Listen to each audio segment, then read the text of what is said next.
Er du nysgerrig på, hvad cupping kan gøre for dig, eller kender du det måske allerede? Så kan jeg i hvert fald fortælle dig, at cupping, det bruger jeg tit sammen med, og nogle gange sammen med akupunktur, også nogle gange alene.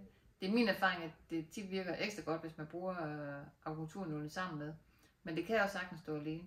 Det cupping gør, det er, at man ligesom laver et vakuum med nogle sugekopper. Det er også det, du nok har set på billeder.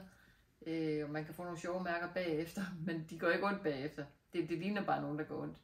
Men cupping går simpelthen ind og kan opløse en hel masse stagnationer, infiltrationer, muskelspændinger. Og det går faktisk i dybt. Man siger også, at det virker 10 gange så dybt som almindelig massage. Så det kan virkelig gå ind og sætte skub i noget. Så hvis du har smerter, spændinger, muskelspændinger, så kan det virkelig løsne op.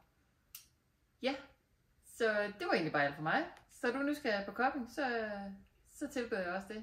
Hej!